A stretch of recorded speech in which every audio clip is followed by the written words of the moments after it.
ग्रामी बस पहाड़ी इलाके से गुजर रही।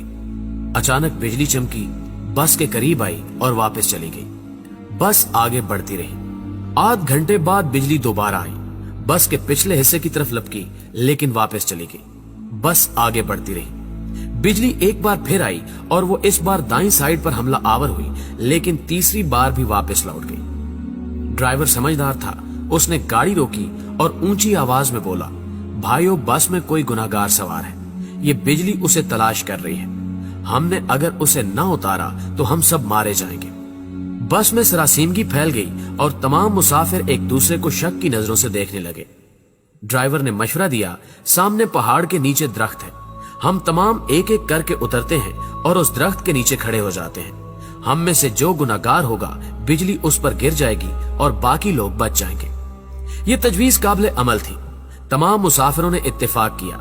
ड्राइवर सबसे पहले उतरा और दौड़कर दरख्त के नीचे खड़ा हो गया। बिजली आसमान पर चमकती रही, लेकिन वो ड्राइवर की तरफ नहीं आई। वो बस में वापस चला गया। दूसरा मुसाफिर उतरा और दरख्त के नीचे खड़ा हो गया। बिजली ने उसकी तरफ भी तवज्जो नहीं दी। तीसरा मुसाफिर भी साफ बच गया। यूं मुसाफिर आते रहे, दरख्त के नीचे खड़े होते रहे और वापस जाते रहे, यहां तक कि सिर्फ एक मुसाफिर बच गया। ये गंदा मजहूल सा मुसाफिर था। कंडक्टर ने उसे तरस खाकर बस में सवार कर लिया था। मुसाफिरों ने उसे बुरा भला कहना शुरू कर दिया। लोगों का कहना था कि हम तुम्हारी वजह से मौत के मुंह पर बैठे हैं, तुम फौरन बस से उतर जाओ। वो उससे उन गुनाहों की तफसील भी पूछ रहे थे जिनकी वजह से एक अजियतनाक मौत उसकी मुंतजिर थी। वो मुसाफिर उतरने के लिए तैयार नहीं था, लेकिन लोग उसे हर कीमत पर बस से उतारना चाहते थे। मुसाफिरों ने पहले उसे बुरा भला कहकर उतरने का हुक्म दिया, फिर उसे प्यार से समझाया और आखिर में घसीट कर उतारने लगे। वो कभी किसी सीट की पुष्ट पकड़ लेता था, कभी किसी राड के साथ लिपट जाता और कभी दरवाजे को जप्फा मार लेता, लेकिन लोग बाज ना आए। उन्होंने उसे जबरदस्ती घसीट कर उतार दिया। ड्राइवर ने बस चला दी। बस जो ही गुनाहगार से चंद मीटर आगे गई, धाड़ की आवाज आई, बिजली बस पर गिरी और तमाम मुसाफिर चंद लम्हों में जलकर भस्म हो गए। वो गुनहगार मुसाफिर 2 घंटों से मुसाफिरों की जान बचा रहा था। नाज़रीन ग्रामी, मुझे किसी साहब ने एक दिलचस्प वाकया सुनाया। वो तुर्की के रास्ते यूनान जाना चाहते थे। एजेंट उन्हें तुर्की ले गया। ये अजमेर शहर से दूसरे लोगों के साथ बर्फबारी का इंतजार करने लगे। सर्दियां यूरोप में दाखिले का बेहतरीन वक्त होता था। बर्फ की वजह से सिक्योरिटी एहलकार मोर्चों में दुबक जाते थे। बॉर्डर पर गश्त रुक जाता था और एजेंट लोगों को कश्तियों में सवार करते थे और उन्हें यूनान के किसी साहिल पर उतार देते थे। ये एजेंटों की आम प्रैक्टिस थी। उन साहब ने बताया कि हम तुर्की में एजेंट के डेरे पर पड़े थे। हमारे साथ गुजरांवाला का एक गंदा सा लड़का था। वो नहाता भी नहीं था और दांत भी साफ नहीं करता था।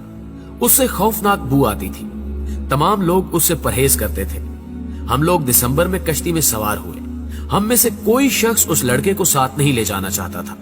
हमने उसे रोकने की कोशिश की, लेकिन वो रोना शुरू हो गया। एजेंट के पास वक्त कम था, चुनांचे उसने उसे ठुड्डा मारकर कश्ती में फेंक दिया। कश्ती जब यूनान की हदूद में दाखिल हुई तो कोस्ट गार्ड एक्टिव थे।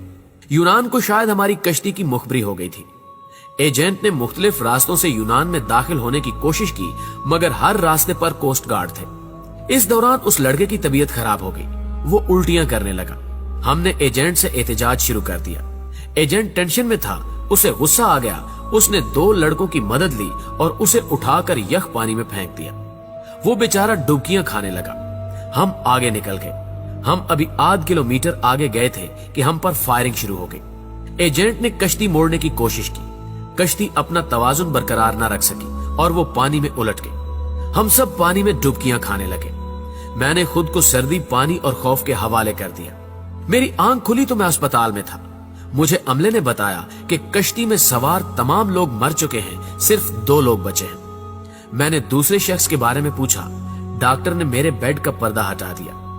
दूसरे बेड पर वही लड़का लेटा था जिसे हमने अपने हाथों से समंदर में फेंका था। समंदर की लहरें धकेलकर उसे साहिल तक ले आई थी। मुझे कोस्ट गार्ड ने बचा लिया था, जबकि बाकी लोग गोलियों का निशाना बन गए या फिर सर्दी से ठिठर कर मर चुके थे। मैं 15 दिन अस्पताल में रहा। मैं इस दौरान ये सोचता रहा कि मैं क्यों बच गया। मुझे कोई जवाब नहीं सूझता था। मैं जब अस्पताल से डिस्चार्ज हो रहा था, मुझे उस वक्त याद आया कि मैंने इस लड़के को लाइफ जैकेट पहनाई थी। एजेंट जब उसे पानी में फेंकने के लिए आ रहा था तो मैंने फौरन बाग से जैकेट निकालकर उसे पहना दी थी। ये वो नेकी थी जिसने मुझे बचा लिया। मुझे जो ही ये नेकी याद आई, मुझे 6 माह का वो सारा जमाना याद आ गया जो हमने उस लड़के के साथ गुजारा था। हम न सिर्फ तुर्की में उसकी वजह से बचते रहे थे, बल्कि वो जब तक हमारी कश्ती में मौजूद रहा, हम कोस्ट गार्ड से भी महफूज रहे, यख पानी से भी और मौत से भी महफूज रहे। हमने जो ही उसे कश्ती से धक्का दिया, मौत ने हम पर अटैक कर दिया। मैंने पुलिस से दरखास्त की कि मैं अपने साथी से मिलना चाहता हूँ। पुलिस एहलकारों ने बताया कि वो पुलिस वैन में तुम्हारा इंतजार कर रहा है। मैं गाड़ी में सवार हुआ और जाते ही उसे गले लगा लिया। मुझे उस वक्त उसके जिस्म से किसी किस्म की बू नहीं आ रही थी। मुझे मालूम हुआ कि मेरे साथियों को उसके जिस्म से अपनी मौत की बू आती थी। ये उन लोगों की मौत थी जो उन्हें उससे अलग करना चाहती थी, और जो ही अलग हुए सब के सब मौत की आगोश में चले गए। नाज़रीन ग्रामी, मेरे एक बुजुर्ग दोस्त जवानी में अरबपति थे, लेकिन उनकी जिंदगी का आखिरी हिस्सा उसरत में गुजरा। मुझे उन्होंने एक दिन अपनी कहानी सुनाई। उन्होंने बताया कि मेरे वालिद मिल में काम करते थे, गुजारा मुश्किल से होता था। उनका एक कजन माजूर था। कजन के वालिदैन फौत हो गए, उसके आगे पीछे कोई नहीं रहा।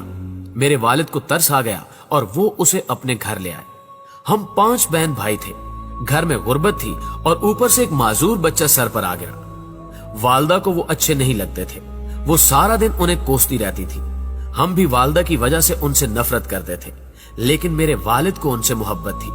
वो उन्हें हाथ से खाना भी खिलाते थे और उनका बोल बराज भी साफ करते थे और उन्हें कपड़े भी पहनाते थे। अल्लाह का करना ये हुआ, हमारे हालात बदल गए। हमारे वालिद ने छोटी सी भट्टी लगाई। ये भट्टी कारखाना बनी और वो कारखाना कारखानों में तब्दील हो गया। हम अरबपति हो गए। 1980 की दहाई में हमारे वालिद फौत हो गए। वो चचा तरके में मुझे मिल गए। मैंने उन्हें चंद माह अपने घर रखा, लेकिन मैं जल्द ही तंग आ गया। मैंने उन्हें पागल खाने में दाखिल करा दिया और वो पागल खाने में रहकर इंतकाल कर गए। बस उनके इंतकाल की देर थी कि हमारा पूरा खानदान अर्श से फर्श पर आ गया। हमारी फैक्ट्रियां, हमारे घर और हमारी गाड़ियां, हर चीज नीलाम हो गई। हम रोटी के नवालों तक को तरसने लगे। हमें उस वक्त मालूम हुआ कि हमारे माजूर चचा हमारे रिज्क की जमानत थे। हम उनकी वजह से मोहल्लों में जिंदगी गुजार रहे थे। वो गए तो हमारी जमानत भी खत्म हो गई। हमारे महल हमसे रुखसत हो गए और हम सड़क पर आ गए। प्यारे दोस्तों, ये तीनों वाकयात आपके लिए हैं।